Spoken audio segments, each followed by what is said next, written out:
Good morning, everyone, and welcome to my daily plan once again. And I imagine most of you are aware of the post CPI positive reaction. I'm not here to pontificate on whether the reaction was warranted or not, whether it meant inflation or not. That's none of my business. Um, The market liked it. The narrative has shifted. The discussion is now, from what I read from the various gurus, the discussion is now 50 basis points or 25 basis points in September, with the next non-farm payroll being the tell, for lack of a better way of putting it.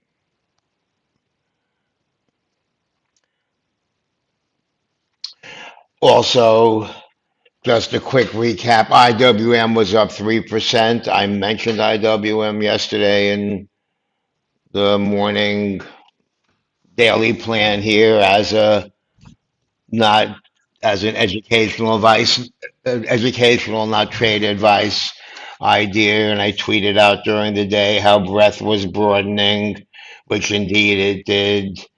I have some number there, whatever the breadth was, greater than 60 something percent, which indicates strong participation. It looks like it's continuing for now. As always, your crystal ball is as good as mine, or no, I don't know. Maybe you're listening because you want to hear my crystal ball. Okay, anyway, so in the morning when I was writing it up, we were kind of basically here in this area, 64, 60, 65. That seems to be where we peaked out, and that seems to be where we're staying. Now, uh, talk about VIX real quick. VIX is down at another low, and we'll talk about this. I don't want to do that. I like to look at VIX on a line chart for whatever reason. Let's zoom out in time to give it some context. Okay, so to get this low, we're back in July. We're back in June. We're back in April. Okay, so the February all-time highs, we were here, and now we're all-time highs, and we're here again. Now, that's not surprising. As the VIX goes down, we tend to go up. That's kind of the thing. And the December Santa Claus rally, last time before that. So, does this mean that we're doomed? Well, I don't know. It depends. It could mean that we grind on. Could mean that we have a little 1-2% pullback over a few weeks. Could mean a lot of things. I'm just reporting the facts. We'll see. We'll see. Now, along with that, VVIX, the volatility of volatility, demand for volatility, convexity, expected move is kind of light.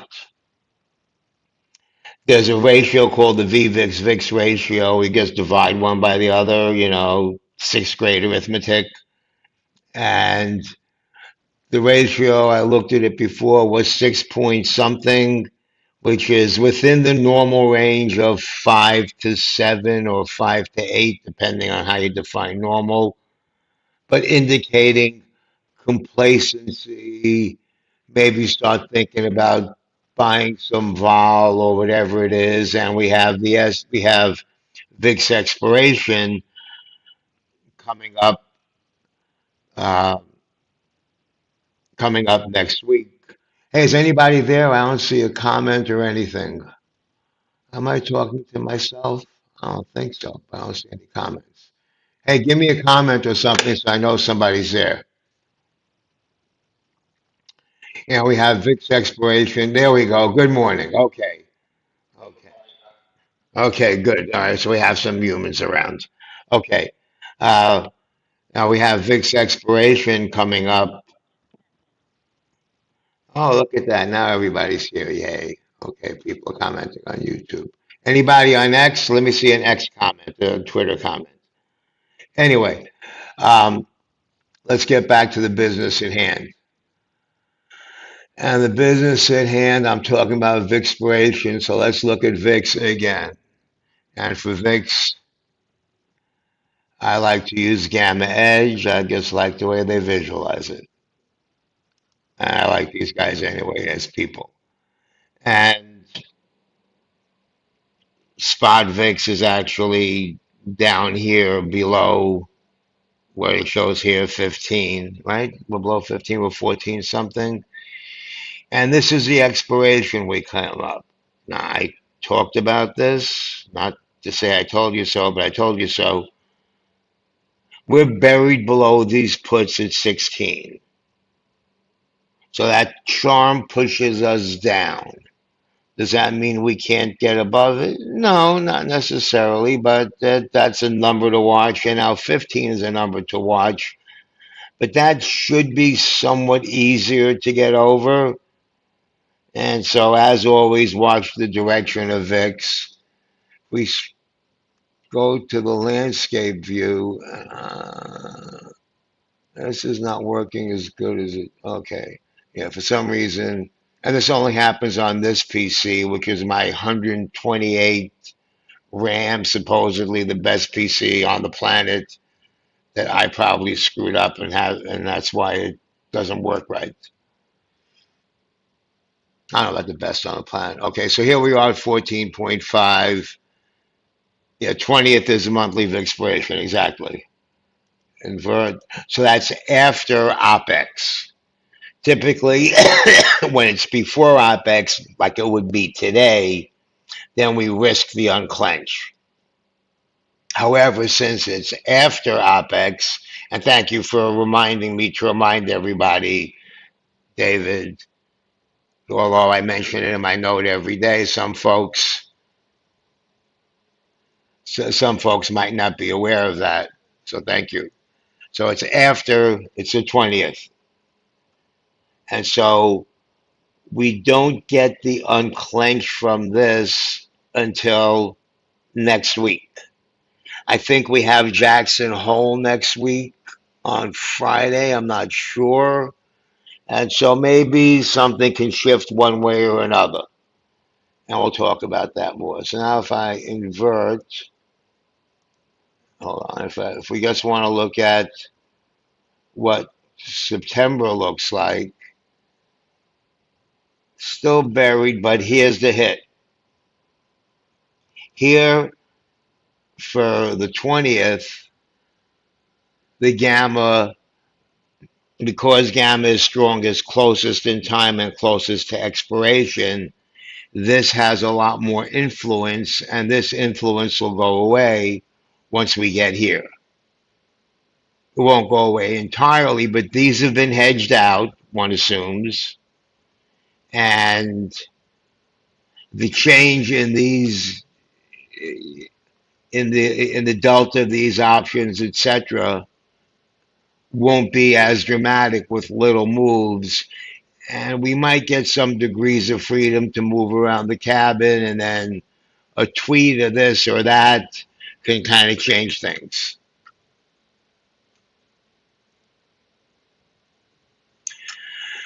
The other thing, while I'm on Gamma Edge,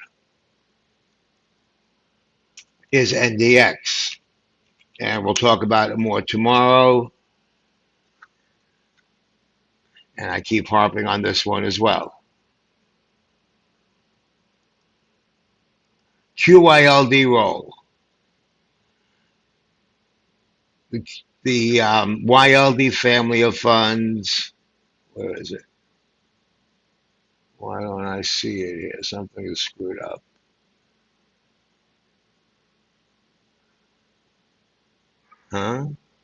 That's not right. Where is there it is. Here it is. Deep in the money calls. The YLD family of funds sells at the money index options, RUT, R- RYLD is RUT, the IWM, QYLD is the Qs, NASDAQ, they use NDX, XYLD is S&P 500, plus they have a lot of these yield max funds and NVIDIA, this, that. So there's sold options all over the place that influence it. What QILD is different for whatever reason that they buy these options back. For whatever reason in their infinite wisdom, they buy these options back.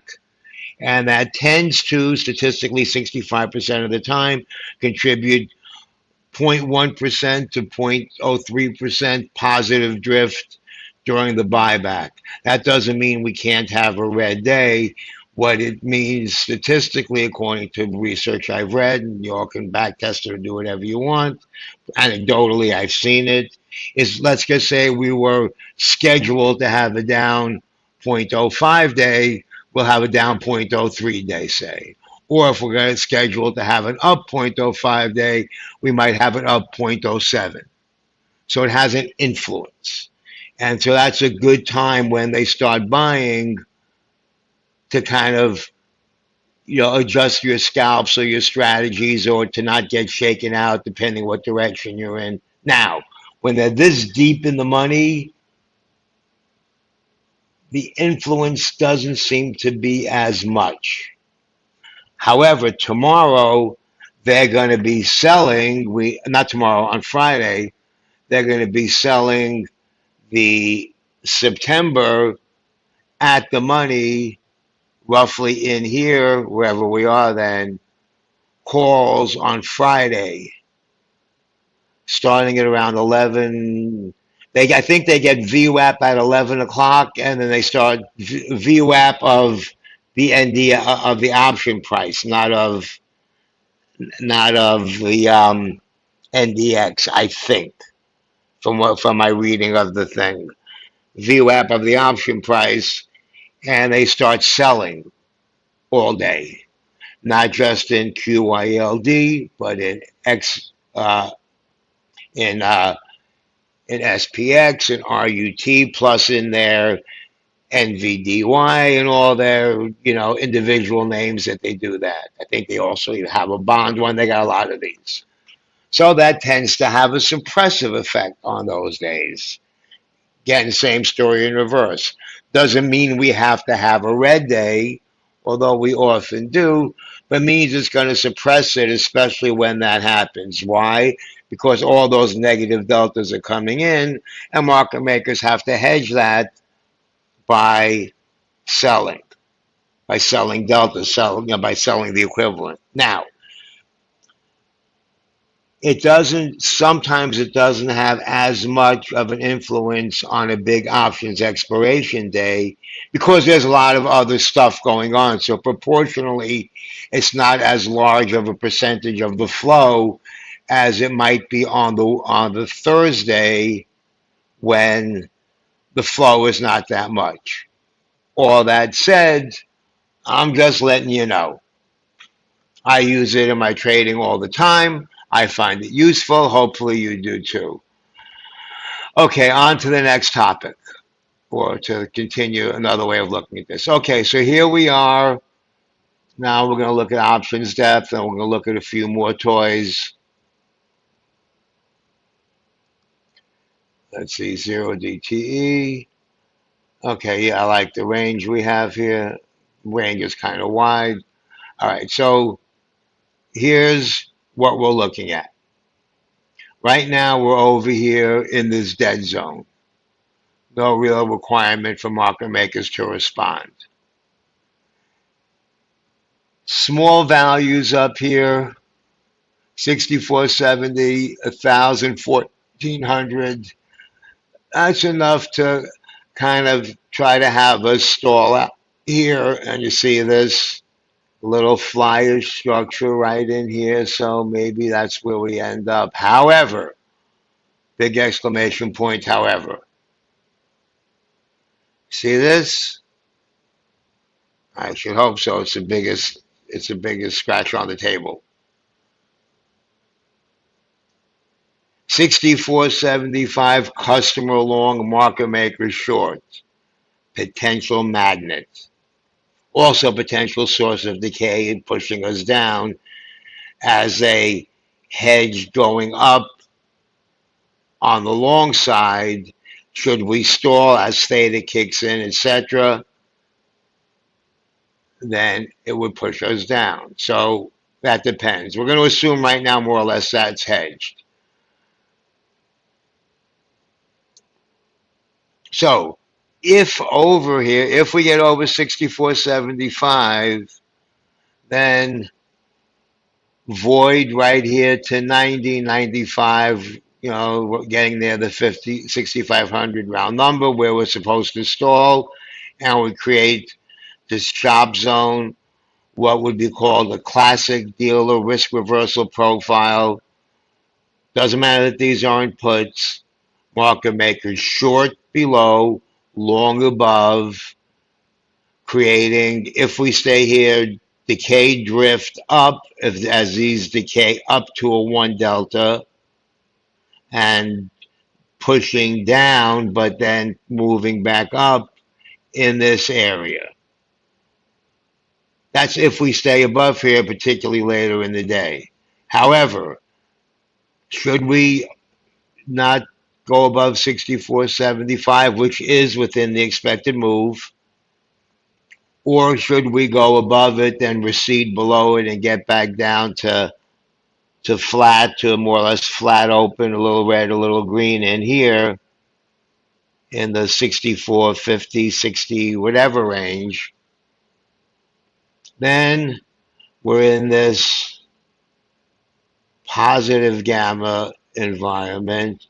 It's just sticky. We're stuck in quicksand. We can just kind of hang around here. Should IV increase? That will loosen it up a little bit, but because it'll just make it more of a blob and less distinct, at each strike. And so again, this tends to have a supportive influence from down here. So chop between 50, 45, a little bit green, a little bit red open somewhere in here, and up into the 70, with this looking like a pin, 55, 60, whatever, is another possibility. Below this 35, 30, which is the expected move to the downside, again, positive gamma, smaller values, but support. Market makers buy into the decline. They trade in the opposite direction of the move, going this way, slowing it down. They're short speed, short convexity. Going up here, they go in the direction of the move.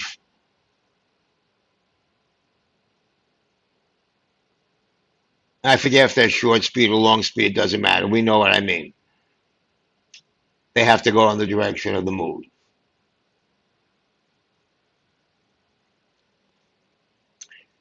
With this kind of slowing it down and this kind of pushing it down, maybe. Let's look at the table view, which I've been increasingly finding very useful. My brain works good with numbers. I guess I'm a product of my high school and junior high school and graduate school training, seeing lots of tables. Yo, Boomer, next time maybe come on the stage and you can say a few words to the folks and you can tell everybody about what we're going to be doing together on Monday. And if you don't know, and we should get something out on Twitter, whatever, we're going to be doing a live something or other for his YouTube channel and on my YouTube channel as well. If I have the technical know-how, which I don't, maybe he does, to how to broadcast it on 2 channels. Okay, tomorrow. So let it be written, so let it be done. Okay, cool. So here's what we're looking at. 64.75, big number, Biggest number here. The supportive green below it. Green is good. We're not playing Wall Street. We're not saying green is good. That's up for your own personal value system. But green is good if you're a bull. So a little bit to fight through here. Here we have market makers short, small numbers, but that's kind of where we are now. Here's where we close 64.65. I have to stop saying here and read the numbers.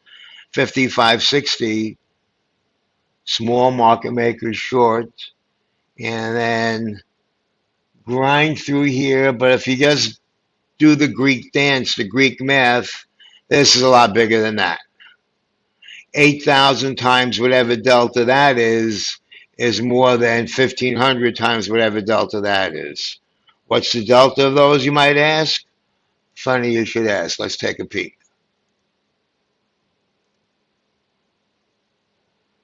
So the delta of the 75s is 30, let's call it, times 8,000.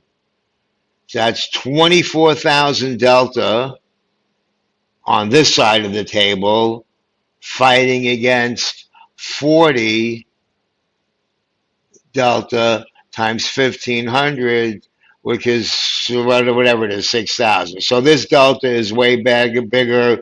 We can put the gamma here, whatever. But if we want to look at the gamma of that, again, just for fun, because we like to have fun around here.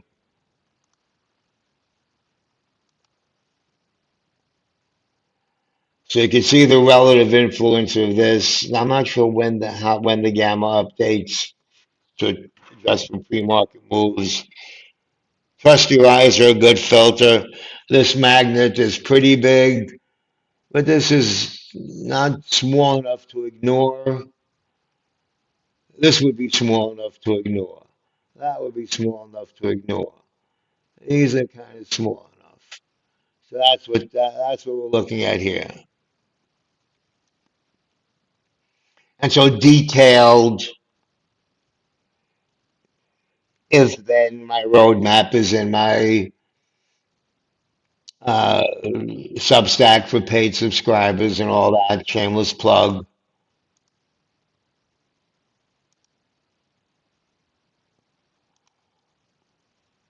And that's what we got for today. I think I told you the expected move is around 23, at least when I looked before. What's the expected move now? Let's take a look. And again, different plots. So they say the expected move is 22.76. I said the expected move was 23. Close enough. Call it 2025, especially if you're an IC seller. So we're at 60-ish now. So 25-ish above would be up here. 64.95, where that big short strike is. I'm willing to sell that. On the downside, 25. I already sold some stuff yesterday. Now it's clearly worthless. What would I sell? 15, 40 cents. I like that. Start that off. As far as flies go, well, we had that 55.60 area.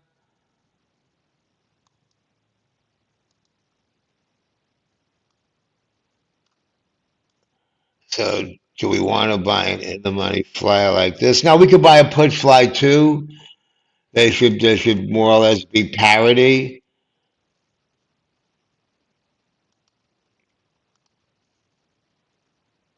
So do we think we're gonna kind of end up in that zone?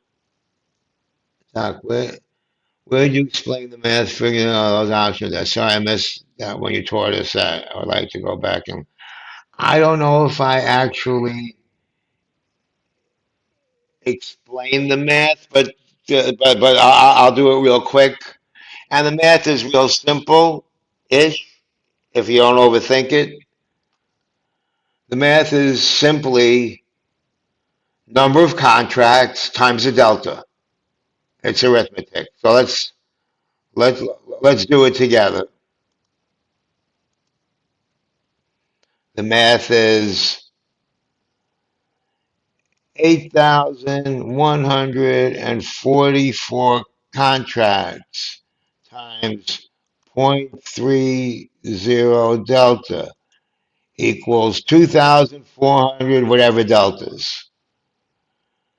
So we got that number over here. 2,400 delta. Yeah, 2,400 because it's a decimal point.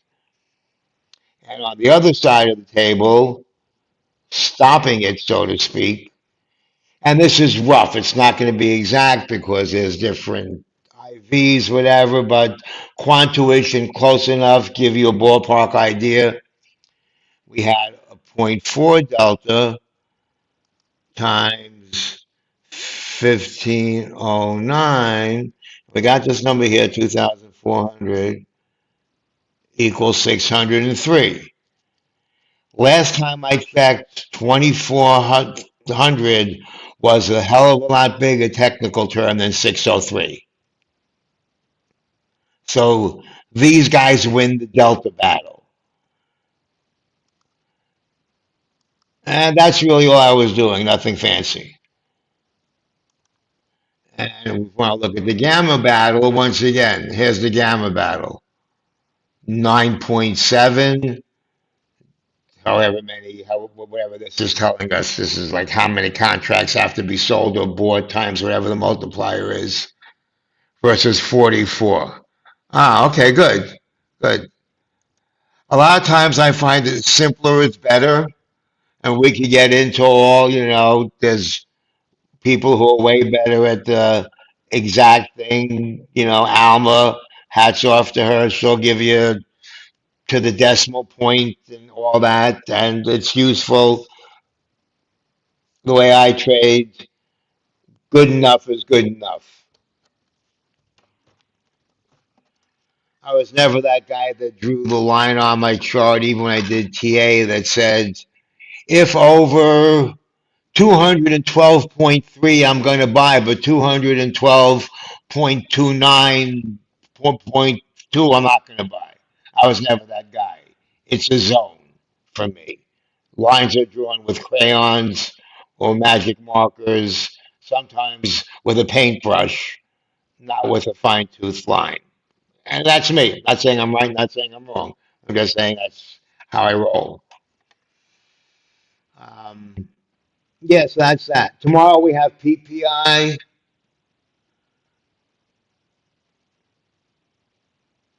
Tomorrow we have PPI and 6550 all the way up there. So just for fun,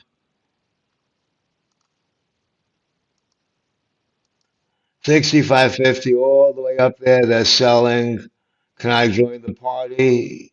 Oh yeah, no juice up there. See, they already got their way before me.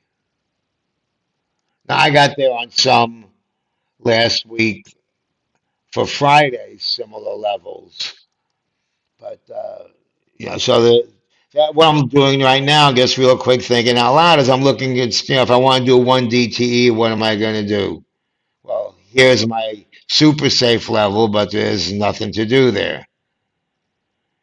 Here, I don't know, so certainly nothing I'm going to do at the open over here. Friday, I already have stuff that I sold up here, and I have a long fly centered around here somewhere. Duh, again, it was cheap. We got this 80 over here. That's an interesting number. Now, these are not a discretionary directional bet. These are part of a larger strategy. Simplify SVIX from what I'm told. I believe them. You can check the website if you don't believe me. Simplify and let me know. Maybe I'm wrong. Um, but that doesn't mean that they don't have an influence. To the downside for tomorrow, 64.20, it's too close for comfort for me. And then it gets thin down here at this level. Good morning, just joined. How are we looking today? We're looking sticky. Quick recap, and you have my daily plan, so on the Substack you can read it. But how we're looking today is sticky. Quick review. We're over here, 55, 60, or over here in this kind of neutrally dead zone. In this neutrally dead zone, we got, and we just did the math before. We got 600-ish deltas stalling us versus 22,400 deltas pulling us up. So if we can get past here, getting over to 75, this is a magnet. Once we get through, market maker short acts the opposite of market maker long. So once we get through, it propels us toward this large level. This large level forces selling, and then this becomes a magnet back down, so we don't bounce off it like we bounce off of positive gamma. We get attracted to it. Then if we're below it, these deltas decay and it sucks us down. And so you can see the gamma map. What do you see? You see this. You see the red, 64.75 area. You see this narrow channel.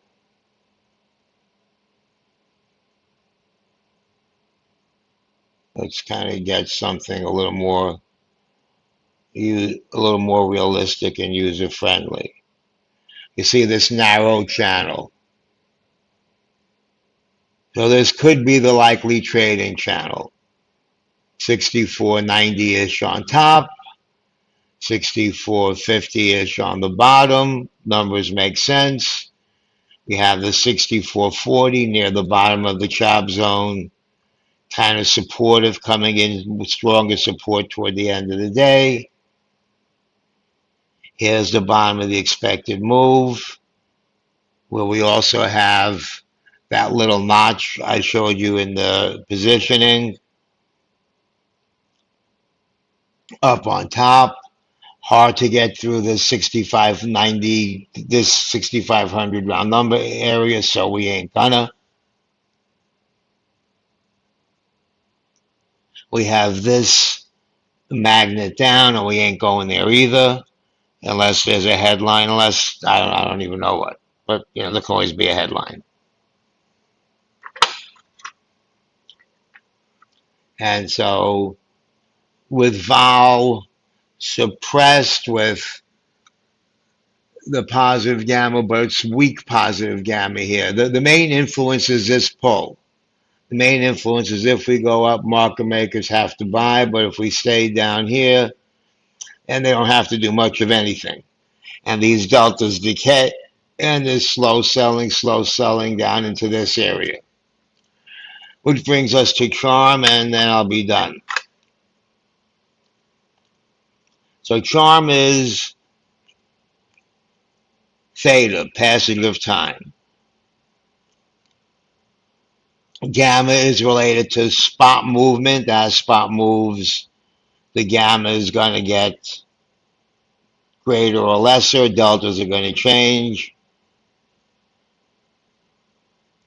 But what we do know is that these options are going to decay regardless of what spot does.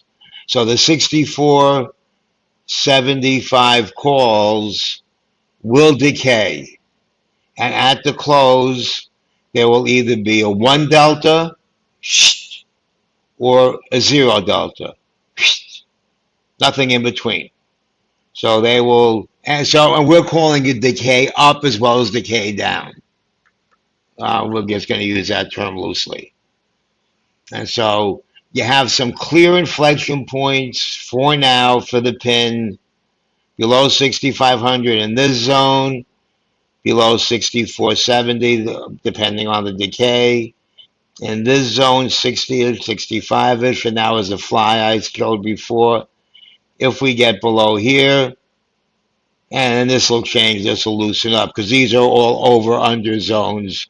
The reason it's one big clump of color and not articulated is because this down here is not articulated. But at the end of the day, one of these will be in the money, one of them will be out of the money, and articulate more clearly then. Yeah, wow, look at that bar is right. Look at that bar is right. And that's it. That's it. Like, comment, retweet. Hey, Twitter people, throw in a comment. Apparently that helps the whatever, the algo. And if you think this is useful, other people might too. So help a brother out, help me out, help the people out who are going to be seeing, who might benefit from seeing a daily plan. So on Twitter, comment, good, bad, or indifferent. Um, Same thing on YouTube. Same thing on Substack. And I think all my links should be in there. One of these days, I'll get my links all prepared and in there before I start.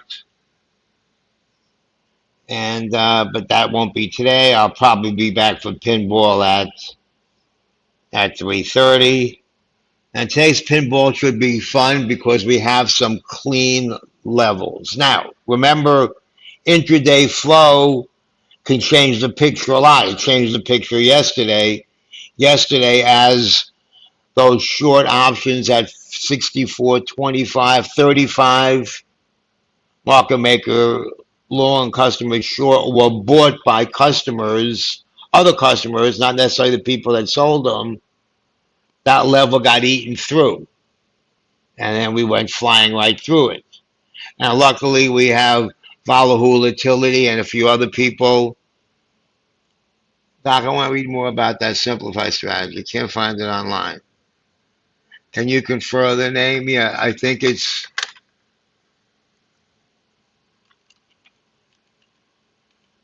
Simplify is the ETF family, and I think it's their SVOL product.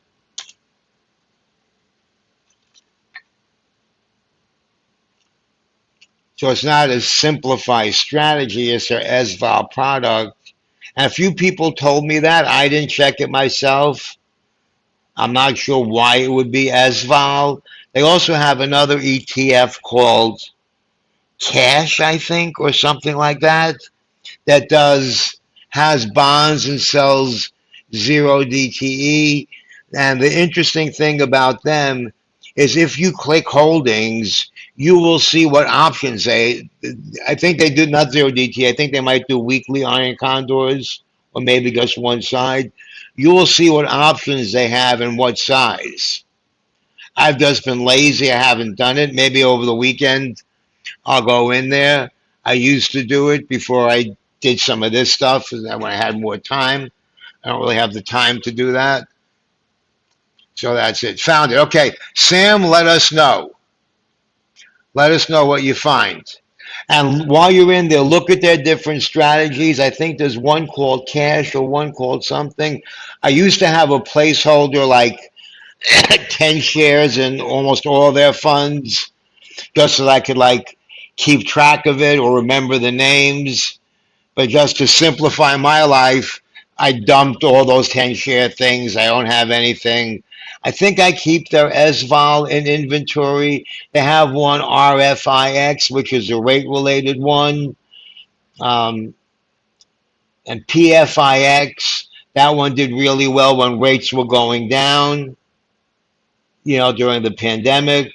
And I think RFIX does really good. Harley Bassman, who is a personal friend of my brother's, who I'm acquainted with. I've met him at my brother's house. I see him at like my niece's wedding, that kind of stuff. He's the guy that invented the move index, as in the VIX of the bond index. He worked for Merrill Lynch, and so that's why they got the rights to it. Um, when he invented it's basically the VIX, and part of the reason why he invented it was back then he was kind of like one of the only guys that knew how to use a computer. I knew how to like figure that stuff out on a computer and program it, whatever. I think it was his bright idea. They said, go ahead and do it. And so he did it. He then went on, I think, to work for Bill Gross. So he's a bond expert. Last little anecdote, and then I'll tell it. Then I'll go. So I had, and he has a great newsletter called the Convexity Maven, and I haven't read that in a while. I get it in the email, I guess, Convexity Maven. And so this goes back a few years. He was saying something about rates and what was going to happen, whatever. And of course, he was right. Um, and the best way to trade it using selling this tenor of bonds and using mortgage-backed security, whatever, like this fancy bond stuff. And some guy that writes a newsletter who's pretty good said something that was kind of contrasted what he said. And so I sent an email of it to him, and I said, Harley, you say this guy says that. What do you think?